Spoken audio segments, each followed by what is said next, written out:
Hello, Jim Murphy, Elite Style Massage. Do you do a job where you sit for long periods? Do you work in an office? Do you drive for a living? Have you done it for many years? You've probably got an anterior pelvic tilt if you are sitting for long periods. So you're meant to have a certain amount of neutrality to the body. So we've got a natural curve to our spines, and sometimes you can get, certain conditions that change the posture. And a lot of the time it's caused by muscles being short and too tight, and other muscles can be weak and actually switch off and not do their job properly. Sometimes they become a bit inhibited. So if you work in an office and you're sitting for many, many hours, do you find that you've got this exaggerated arch in your lower back and your lumbar, which also kind of pushes your stomach out a little bit? So you feel like you've got a food baby. So that's a condition called APT, anterior pelvic tilt. So your pelvis can tip anteriorly, so forwards, or posteriorly, backwards. So if your bum was to go down towards your heels, that's a posterior tilt to your pelvis.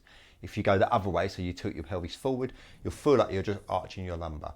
Now I'd like to show you on me, but I can't because I've got a posterior tilt to my pelvis. So when I try and show you what an anterior pelvic tilt looks like, it just looks like my back is normal, as it should be. So I'll put a picture up here of someone that's got an anterior pelvic tilt and what I mean. So again, you feel like you're pushing your stomach out, maybe sticking your bum out as well, and you get that exaggerated arch in that lower part of the back there. And it can be a cause of low back pain. If you haven't got back pain and you don't get headaches and you haven't got tightness in the upper back, you're probably not exhibiting the symptoms or the negative symptoms associated with an anterior pelvic tilt. Eventually you probably will get problems. If you have worked in an office for many years or driving for many years, you're probably getting it already anyway. So we need to look at strengthening certain muscles, the glutes, and we need to stretch and lengthen muscles that are short and tight. So your lower abs tend to switch off as well. Your glutes tend to switch off and not do what they're meant to do. Your hip flexors on the front here get short. So when you're sitting, when you stand up, you feel like you're being pulled forward into that exaggerated tilt forward, anterior pelvic tilt. So really simple to stretch hip flexors and really simple to stretch things like glutes and lower abs. But there are times of the day when you'll be able to do it more. If you go to the gym or you've got a yoga mat or something, you can do it on, great. If you're working in an office, I want to try and get you to do this through the day, but without having you laying on the floor and all sorts. So there's things you can do up against the wall. I'm a big fan of things like glute bridges, single leg glute bridges. I might show you some of that in a bit. So with an anterior pelvic tilt, you normally have weak abs, tight hip flexors, tight lower back, weak glutes. So weak, tight, tight, weak. It's an easy way to remember it. So ideally strengthening your lower abs or your abs is going to help the situation. Stretching your hip flexors is definitely going to help stopping you being forwardly tilted. Lower back is going to be tight. Doing some stuff to release the lower back, get massage. There's treatments you can get done on the lower back and just try and stretch it out. And your glutes will be weak as well, just because they're just switching off, not doing their job properly. So up against the wall, posteriorly tilting your pelvis just to get the glutes firing and pulling that pelvis back to a more neutral position. I mentioned glute bridges and single leg glute bridges. I'll probably show you a video because they are useful. I'm a big fan of glute bridges because they really isolate the glutes without having to do loads of things that are stressing the back with squats and lunges and stuff like that. So glute bridges are quite simple hip thrusters. People are getting involved with a lot more. I think because of social media, hip thrusters seem to be common in the gym. Everyone's got a bar across their sort of laps and they're doing hip thrust for the glutes. Same thing, but just with no weight with glute bridges if you're not used to doing them. Okay, so some glute bridges. If you lay yourself flat on the floor, on your back, bend your legs up so they're like that and your feet are flat on the floor. Now, either have your arms to the side or you can put them up in the air so you're not using your hands to push yourself up. And all you're going to do is just push your hips up. So you're going to drive your hips forward towards the ceiling. Now, a lot of people when they do glute bridges, they only do half the movement. They only go sort of halfway. Go as high as you feel you can and then go a bit further because there's always that little bit extra at the end that you'll feel you're getting more out of the glutes with. Now the other tip for this is to tuck your bum underneath. So again, get rid of the small of the back. So push your lower back into the floor so you're posteriorly tilting the pelvis like that and then do your glute bridges. So you're just going to push up as high as you can and then just go a bit further and then lower back down again. And again, tuck the pelvis under, push up, drive your hips forward and then back down again, nice and easy. And you're going to do 10, nice and easy. We'll do 3 sets of 10 like that. So again, get as high as you can. Really think about getting your pelvis pushed as far forward as you can and really contracting those glutes, okay? and then drop down. So that is double glute bridges. So you do 3 sets of 10 of that. Now, if your hamstrings start to cramp, which is usual, it means your hamstrings are and your quads are trying to take over the work. So hamstrings will sort of cramp because they're trying to do the load, which isn't what we want. So the way to get away from your hamstrings cramping, if you're getting it, is if you come up onto your toes and push your heels into the floor, so you're contracting your quads, it means your hamstrings have to switch off. So that's a little bit of a thing called reciprocal inhibition. I've done a video on using muscles to switch off muscles, but if your quads are contracting, your hamstrings have to switch off. So if you're doing glute bridges and finding your hamstrings are firing, just come up onto the balls of your feet, point your toes up towards you and tense your quads. So as you do it, just push up, and again as high as you can, drop back down. Up as high as you can, and drop back down. That will switch the hamstrings off. That will mean you're not getting the hamstring cramping anymore. So that's double leg glute bridges. Okay, so single leg glute bridges now, exactly what it says, you're doing in one leg at a time. So put one leg straight up in the air like that for me.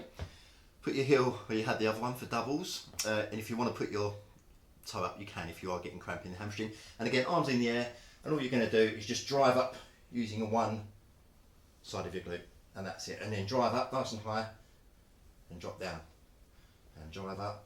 And again, do the same again, 3 lots of 10.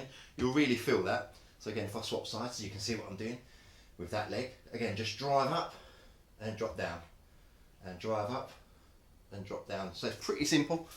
You will find it effective, and you'll really feel those glutes firing. From then, if you are doing glute bridges and your glutes get stronger, and you find that this is quite easy, you can progress on to doing stuff with resistance bands, but I'll save that for another video. For now, I just want to get the glutes activated if you have got an APT. So if I get you to stand up against the wall with your back flat, heels against the floor, you'll probably be able to put your hand just behind your lower back. If you can get it behind your back really easy, or even make a fist and put it behind your back, you've got an exaggerated arch in your lumbar. So it's called exaggerated lordosis in the lumbar. So we need to look at stretching the hip flexors out initially and getting rid of the small of the back by using your glutes and just contracting your sort of pelvis downwards. So if you put your hand behind your back and the small of your back like that, try and squash your hand into the wall, basically, using your lower back. So you're going to tilt your bum down, posteriorly tilt your pelvis and squash that. So you'll be able to do that against the wall, and then try doing it without your hand behind your back. Just try getting rid of the smaller back and feeling how that feels. Then step away from the wall, and if you're standing there, just try and practice doing that. And you can do it when the kettle's boiling, when you're in the lift going up to whatever floor you might be working on in your office. Just get into the habit of kind of tilting that posterior pelvis downwards like that, and you'll feel that the muscles are just contracting the glute. So it's a really way just to sort of retrain some muscles in the glutes. Now, stretching the pelvis out, I'll just show you a little video of a good way to stretch the pelvis out and the hip flexors. So here's a really basic hip flexor stretch. So you're going to have your leg at a 90-degree angle, front leg, and then your back leg at a 90-degree angle like that. And the leg closest to the camera is the hip flexor side you are stretching, so just there. And what you're going to do is make sure you're posteriorly tilting your pelvis, so tilt that bum down towards your ankle. And then you want to basically lean forward slightly, keep your body upright, and you'll feel that front hip flexor stretching. So the more you lean forward, the more you'll feel it. Once you've got a good stretch on this, if you lean across to the other side and twist around slightly, you'll feel it even more. And then just lean back a little bit more with it, and you'll feel that hip flexor on the front, that sort of leg stretching nicely. Now, hip flexors do get short. Sometimes it can be a really simple fix for most people, and it's just spending a bit of time with the hip flexor lengthened. I always say to people, if you're sitting all day, stand. You know, try and get into the habit of standing at points through the day, even if you set an alarm on your phone, you know, countdown timer every hour. Just get up, go and get a coffee or get some water or whatever you might do, come back, but just spend a portion of the day where you are standing up and letting the hip flexor sort of lengthen out slightly. The stand-up desks have been quite common over the last sort of couple of years. I've been going into a lot of the companies that I work with because people realise now that sitting for long periods is not the best for you. So stand-up desks have been really good. I've done a video on stand-up desks or things that can kind of make you work in a stand-up position, so maybe have a watch of that. Also, I did a video called Sitting Correctly and Standing Correctly. So, have a look at these things if you don't know how you should have your posture when you're standing or sitting. They're just useful little things just to retrain the brain of how you should be holding yourself. And, with practice and after a bit of time of keep doing it, that becomes the new normal. Whereas at the moment you're sitting for long periods, your hip flexors shortening, that is the new normal, and it is the new start range for some of these muscles that are shortening and other muscles that are switching off. So again, there's lots of things you can do to try and correct things with your posture, but it's up to you to do these things. Like I said, I try and make them simple for people. There's lots of content on YouTube, lots of good videos on anterior pelvic tilt, but there's more advanced things you can do if you're a gym bod. I'm a gym bod and I like doing stuff in the gym, but I'm trying to sort of make things simple for people with regard to stuff you can do if you are in an office or even at home. Again, try and do these kind of things when you're running a bath or the kettle's boiling or you've got something in the microwave. You're standing around, you've got time to kill a few minutes. Make those few minutes count with correcting your posture. I know it's hard sometimes when you're working because you do get stuck into your work and many hours could go by and you haven't moved from your desk. I did it once recently. I was editing some videos at the kitchen table on my laptop, and I think I must have spent about 4 or 5 hours and hadn't moved. I forgot to have my lunch and everything, which is really unusual for me. So you can get distracted, but that's why setting a countdown timer or an alarm on your phone just to remind you to get up and do certain things will serve you well. I'm a big fan of trying to correct the future condition and health of your spine, because spinal conditions and spinal problems, they're really common as we get older, especially in the lumbar. The most common spinal complaint is a lumbar disc issue normally, or lumbar disc issues. The second most common is cervical, so the neck region, because we spend too long with our head in full posture. Don't often see too many thoracic disc issues. That's normally through trauma, fall, car crash, something like that. But trying to look after your spine, especially the lumbar region, will really serve you well and stop you getting, low backache and stuff like that. And if you are getting low backache, this should really help get rid of it. And just retraining some of the muscles that need to be retrained will really just correct things and make you be in a more neutral position, because you need to have your spine in a neutral sort of position for it to be in its strongest condition, and also less chance of it causing you problems with discs that bulge and discs that degenerate over time and stuff like that. So again, useful video for you guys. Hopefully you found this one today a bit more useful. If you can like and subscribe to my channel, that would be amazing and greatly appreciated.